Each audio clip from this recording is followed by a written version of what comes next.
Irmãos, eu quero hoje pregar aqui num texto que está no nosso calendário litúrgico e dentro do dia de hoje. Você se lembra que o domingo, ontem, foi o domingo de Ramos. E eu quero pregar num texto que vem exatamente após o texto de Domingo de Ramos. E para isso eu quero te convidar a abrir sua Bíblia comigo lá em Marcos, capítulo de número 11. Você pode fazer isso? Marcos, capítulo de número 11, a partir do versículo de número 12. Então você pode perceber aí que o texto que antecede a esse é a entrada triunfal de Jesus em Jerusalém, quando ele é saudado lá e as pessoas dizem: Hosana, bendito que vem em nome do Senhor. E o texto que nós leremos agora começa dizendo exatamente o seguinte: no dia seguinte, quando saíram de Betânia, teve fome. E vendo de longe uma figueira com folhas, foi ver se nela porventura acharia alguma coisa. Aproximando-se dela, nada achou senão folhas, porque não era tempo de figos. Então lhe disse Jesus: nunca, jamais coma alguém fruto de ti. E seus discípulos ouviram isto e foram para Jerusalém. Entrando ele no templo, passou a expulsar os que ali vendiam e compravam.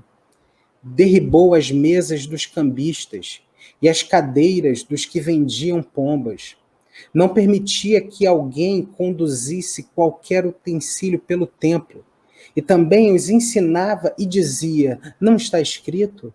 A minha casa será chamada casa de oração para todas as nações?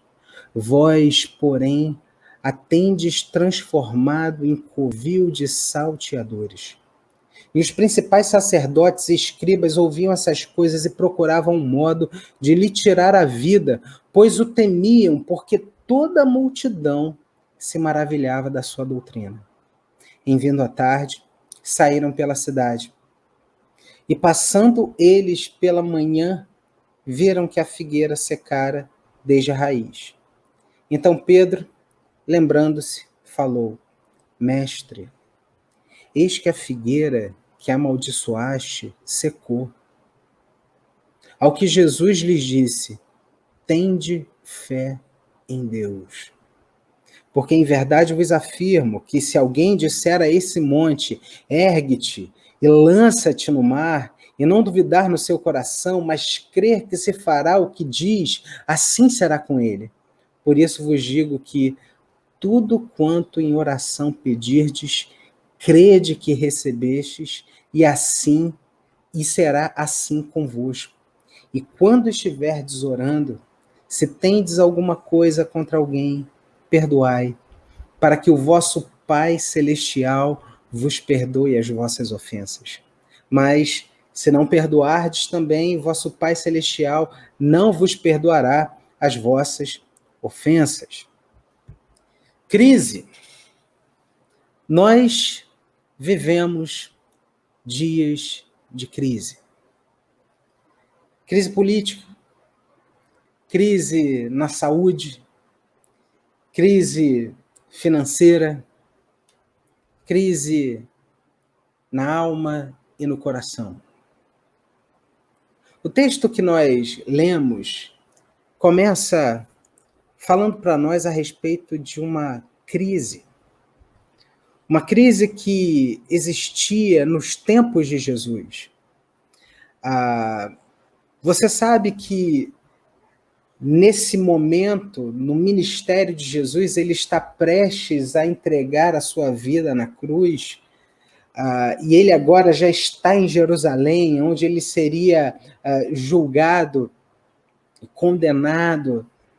E aqui, a partir do capítulo 11, ao entrar no templo, há uma sucessão de embates de Jesus com os religiosos daquele tempo.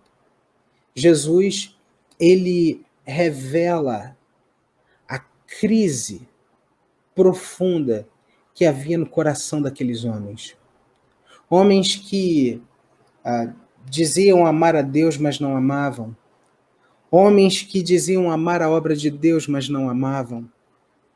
E o texto, no versículo de número 12, começa a mostrar para a gente que nessa segunda-feira, Jesus sai de Betânia e ele tem fome. E algo muito interessante acontece aqui, porque ele, de longe, à vista, ele vê uma figueira. Só para que você entenda, a figueira ela não é uma árvore qualquer.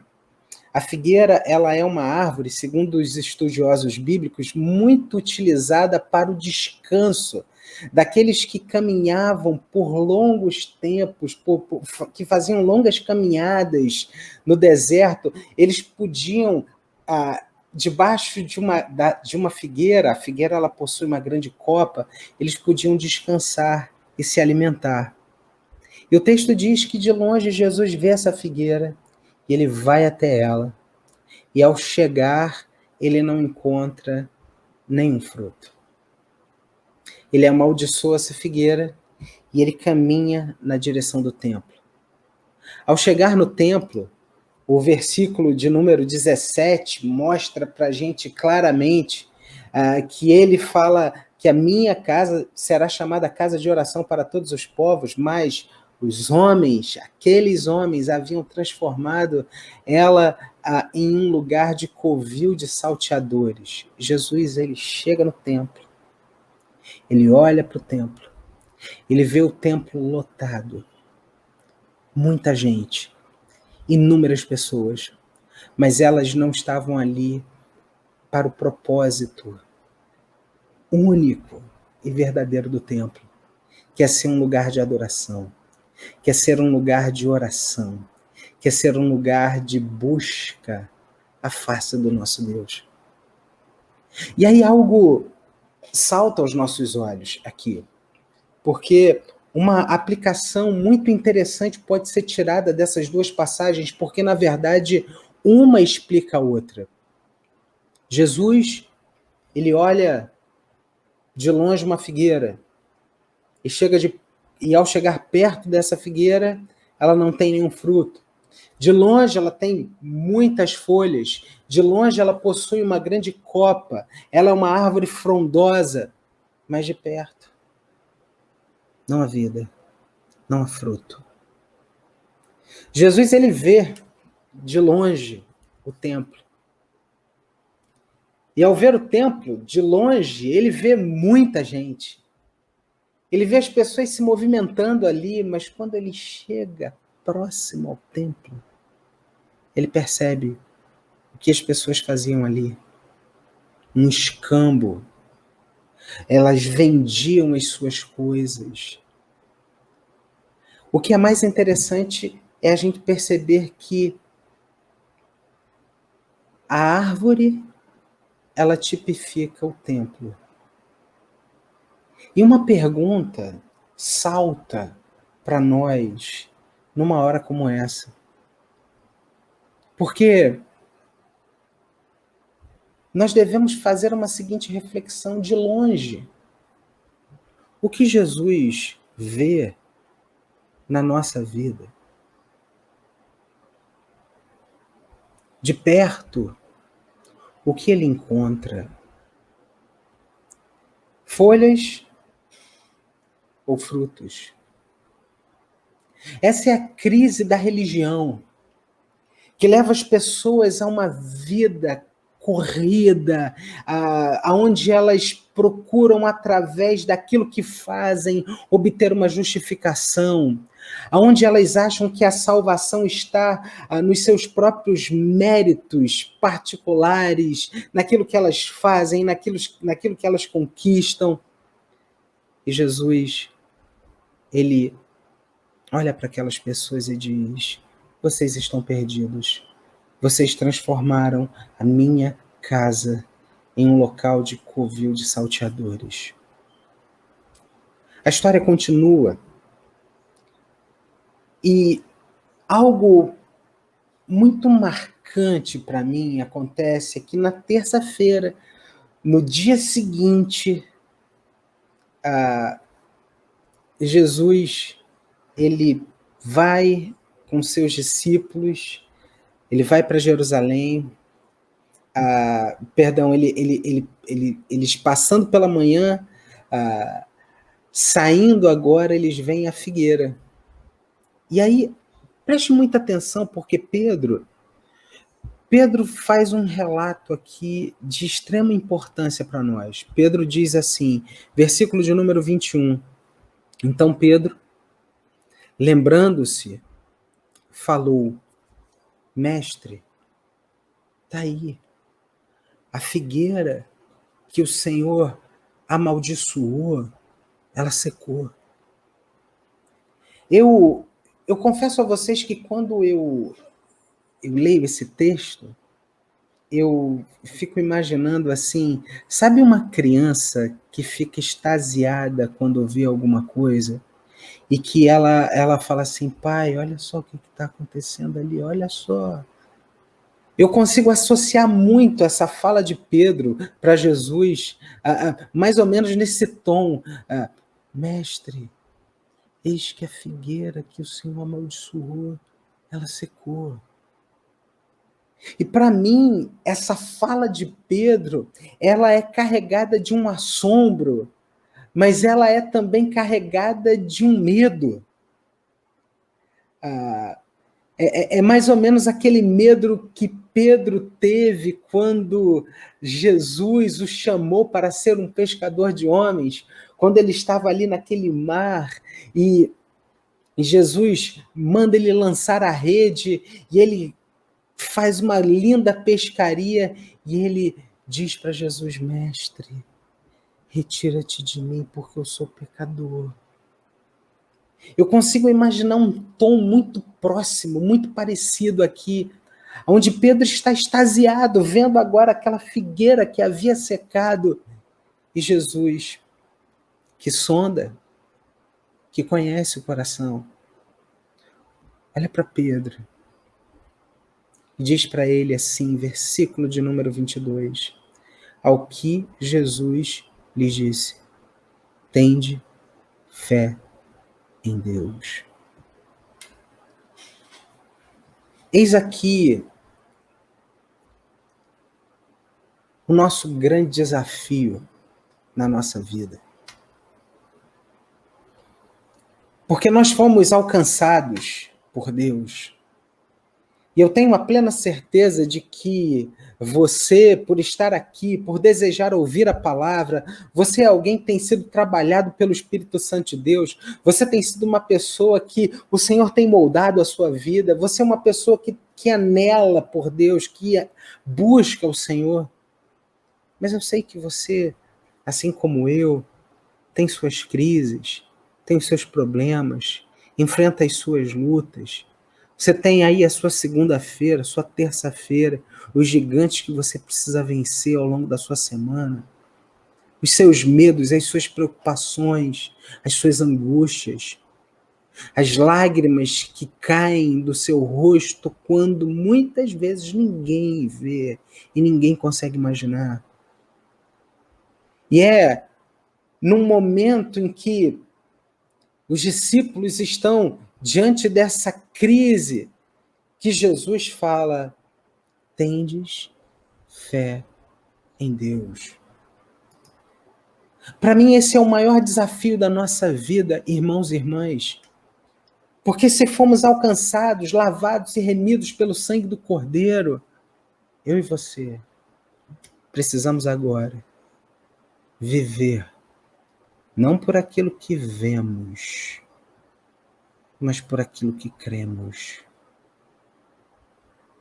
A crise que existia naquele tempo era que os religiosos, eles não conseguiam viver a partir da fé em Deus, mas sim por aquilo que eles faziam. E esse é um princípio da religião. E a gente precisa entender que a religião ela não salva, mas a religião ela coloca um peso sobre você, onde você precisa fazer, onde você precisa executar, onde você precisa obter a sua justificação através dos seus méritos particulares. Mas olha, o convite de Jesus para Pedro: tenha fé em Deus. Eu gostaria de fazer uma pergunta hoje aqui para você: como que essa palavra de Jesus se encaixa hoje na sua vida? Como essa palavra de Jesus pode ser aplicada hoje ao contexto, à realidade onde você está, aos dilemas que você tem enfrentado? Porque diante do medo, diante da surpresa, diante do assombro, e muitas vezes as crises e os problemas nos deixam exatamente assim.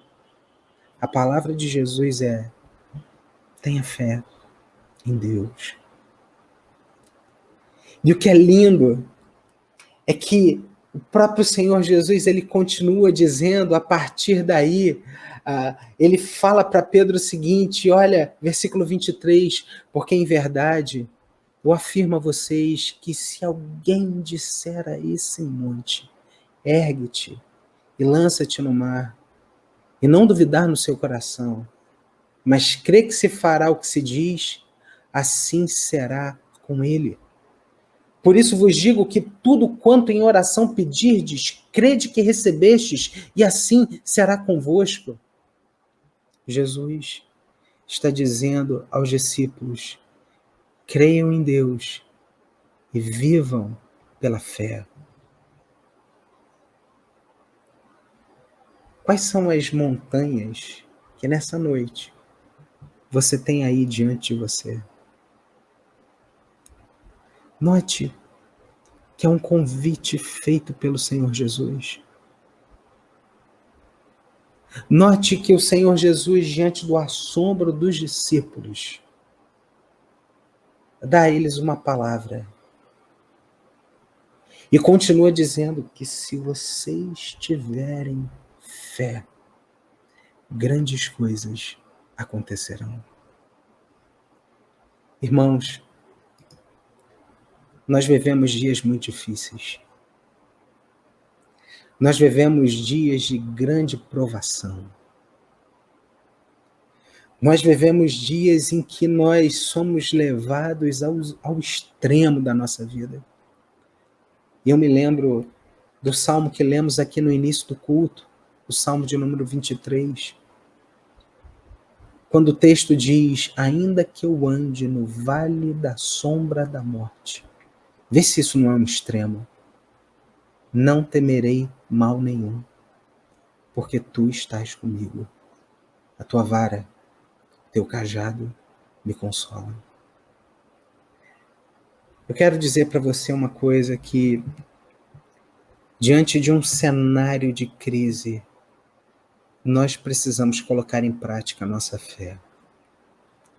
Diante de dias difíceis como esse, mais do que nunca, é tempo de você colocar em prática a sua fé e ver e experimentar as coisas maravilhosas que o Senhor fará em você, através de você. E Deus, que conhece a angústia, o sofrimento do nosso coração, o medo que muitas vezes nos assombra, Ele vem. Ele abre as portas. Ele nos cura. E Ele nos chama a caminharmos pela fé. Essa semana que se passou, tive uma experiência que mexeu muito comigo. Uma senhora da nossa igreja, ela mora com a sua mãe, que também é da nossa igreja, e ela mora também com um irmão. Seu irmão não é cristão, está afastado da igreja. E sua mãe é uma senhora, e essa irmã me ligou dizendo: pastor, me mandou uma mensagem dizendo: pastor, ora pelo meu irmão. Meu irmão saiu de casa, foi para o hospital e ficou internado porque ele está com Covid.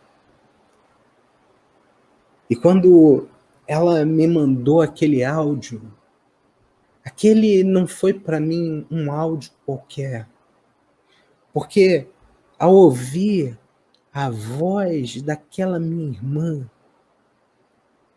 eu senti o assombro que tomava o seu coração, e uma compaixão me tomou, e eu liguei para ela e falei: minha irmã, o que está acontecendo? E aí ela falou, e ela contou a situação. E eu falei assim: minha irmã, vamos orar. E ela falou assim: pastor, eu vou chamar a minha mãe aqui, e eu vou colocar no Viva Voz. Enquanto eu orava, eu ouvia o clamor daquelas duas irmãs. E aquela mãe que chorava, pedindo ao Senhor a cura do seu filho. Gente, a gente precisa entender que Deus ouve a nossa oração e que Ele nos chama a caminharmos pela fé. Porque apesar desse ser um tempo de crise, esse é um tempo de resposta. Porque apesar desse ser um tempo difícil, é também um tempo de crescimento. Porque apesar de ser para muitos um tempo de escassez, é para nós que cremos em Cristo um tempo de bebermos desse manancial que é Jesus. Nós oramos. No dia seguinte, a minha irmã me mandou uma mensagem dizendo: pastor, meu irmão melhorou. E no outro dia, ela me mandou uma outra mensagem dizendo: pastor, para a glória de Deus, meu irmão está em casa.